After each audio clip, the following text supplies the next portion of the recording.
আসসালামু আলাইকুম। কেমন আছেন আপনারা সবাই? আশা করি অনেক, অনেক ভালো আছেন। আলহামদুলিল্লাহ আমিও অনেক ভালো আছি। আজকের ভিডিওটিতে আমরা মাইক্রোসফট ওয়ার্ডের দারুণ একটি ব্যবহার শিখব। এই ব্যবহারটি যারা মাইক্রোসফট ওয়ার্ড ব্যবহার করেন তাদের প্রত্যেকেরই দরকার হবে। হয়তোবা এই টিপসটি আপনারা অনেকেই জানেন, তারপর যারা জানেন না তারা এই ভিডিওটির মাধ্যমে শিখে যাবেন।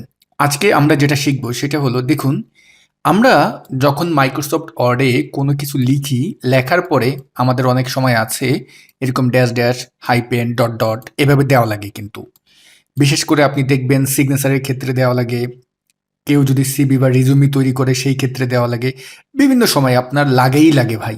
এই অপশনটা লাগে না মাইক্রোসফট ওয়ার্ড ব্যবহার করে এরকম লোক সংখ্যা খুবই কম খুঁজে পাওয়া যাবে। তো আমরা আসলে যেভাবে এই কাজটি করি, এখানে নেম লিখে আমরা ক্লোনকে কল করি, তারপরে কি করি, আমরা ড্যাশ সাইনকে, হাইপেনকে অথবা ডট ডট ডট এইভাবে কল করি। বাট ব্যাপারটা এমন যদি হয়, যেমন আমি এখানে নেম লিখলাম, লিখে আমি ক্লোন দিলাম, তারপরে আমি জাস্ট ট্যাব বাটন প্রেস করলাম, দেখুন।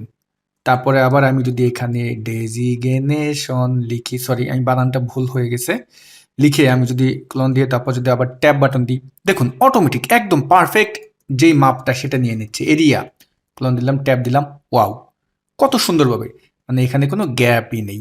তো এইটা আপনি কিভাবে তৈরি করবেন আজকের ভিডিওটিতে এটাই শিখবো। ওকে ভিউয়ার্স, ভিডিওর মূল টপিকে যাব। ভিডিওর মূল টপিকে যাওয়ার আগে আপনাদেরকে একটি অ্যানাউন্সমেন্ট দিচ্ছি।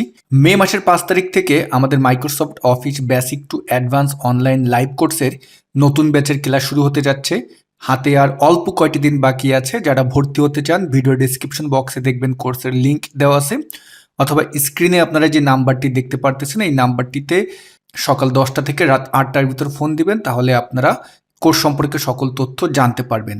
আর এই টাইমের বাইরে যারা ভিডিওটি দেখতেছেন, যারা কোর্স সম্পর্কে তথ্য জানতে চাচ্ছেন, ভিডিও ডেসক্রিপশন বক্সে দেখবেন কোর্সের লিঙ্ক দেওয়া আছে, সেই লিঙ্কে ক্লিক করলে আপনি কোর্স সম্পর্কে সকল তথ্য পেয়ে যাবেন। তো চলুন আমরা ভিডিওর মূল টপিকে চলে যাই। ডিয়ার ভিউয়ার্স, এজন্য আপনি যে কাজটি করবেন, আপনি রিবন বার থেকে চলে যাবেন হোম মেনুতে। আমরা হোম মেনুতে আসি। এখান থেকে এই যে প্যারাগ্রাফ গ্রুপ আছে, এর এই যে অ্যারো আইকনটি আছে, এই অ্যারো আইকনের উপর আপনি একটা ক্লিক দিবেন। আমি অ্যারো আইকনের উপরে ক্লিক দিলাম, আমাদের সামনে প্যারাগ্রাফের ডায়লগ বক্স চলে আসলো। এখান থেকে একদম নিচে যাবেন এবং এখানে লেখা দেখবেন ট্যাবস। এই ট্যাবসের উপর আপনি ক্লিক দিবেন। ট্যাবসের উপরে ক্লিক দিলে আমাদের সামনে যে ডায়লগ বক্সটি আসলো, এ জায়গাটায় আমি 4 দিয়েছি। 4 কেন দিয়েছি এটাও আমি আপনাদের সাথে এক্সপ্লেন করতেছি।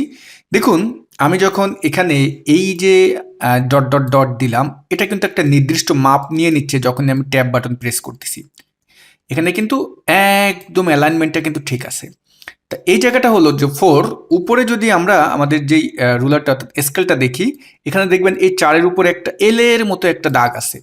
অর্থাৎ আপনি যে ট্যাব বাটনটা প্রেস করবেন, যেই নামটা বা যেটাই লিখবেন, যেই ওয়ার্ডটা, তারপরে ট্যাব বাটন প্রেস করলে এটা কত দূর পর্যন্ত যাবে, কয় ইঞ্চি পর্যন্ত হবে, এইটা হলো আপনি এখানে লিখে দেবেন। তা ধরুন আমি এখানে এখন এটা লিখে দিলাম 3, অর্থাৎ 3 ইঞ্চি হবে। তারপরে আপনি এখানে দেখবেন নিচে লিডার নামে যে সেকশনটা আছে, লিডার, এখানে আসবেন। এখানটায় এখন আপনি কোন অপশনটা ব্যবহার করতে চাচ্ছেন, যেমন 2-তে আছে কিন্তু ডট ডট ডট, দেখুন 3-এ আছে কিন্তু আমাদের যে মাইনাস চিহ্নটা সেটা, তারপর ড্যাশ বলি আমরা যেটাকে, 4-এ আছে কিন্তু হাইপেন। দেখুন এই যে এখন এখান থেকে আপনি কোনটা নিতে চান, যেমন আমি এখন নিতে চাই এই যে 4 নম্বরটা, তাহলে আমি এখন কি করব, এই 4 নম্বরে ক্লিক দেব। এখন কিন্তু আমার কি হবে, আমি যখনই ট্যাব বাটন প্রেস করব 3 ইঞ্চি, তারপর এটা কি হবে, 4 নম্বরটা হবে। দেখুন এখন আমি ওকে দেব। ওকে দিলে আমার কিন্তু এখানে 2টি হয়ে গিয়েছে, আমার কিন্তু 2টি হয়েছে। দেখুন উপরে যদি রুলারে যাই 3 এবং 4। এখন আপনার যদি একাধিক থাকে, আমি আবার প্যারাগ্রাফে যাই, গিয়ে আমি ট্যাবে যাই। আপনি যদি এখান থেকে 4, এই যে 4টা সিলেক্ট করে এটাকে ক্লিয়ার করে দেন, আমি ক্লিয়ার করে দিলাম, ওকে করলাম, তাহলে এখন শুধু 3 নম্বরটাই থাকবে।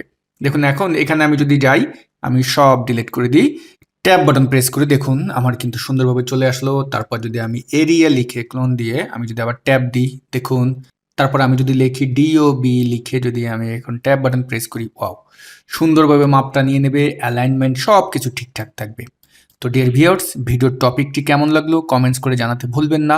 ভিডিওটি যদি আপনি আমাদের ফেসবুক পেজে দেখে থাকেন, বন্ধুদের মাঝে শেয়ার করতে ভুলবেন না। সবাই ভালো থাকবেন, আল্লাহ হাফেজ।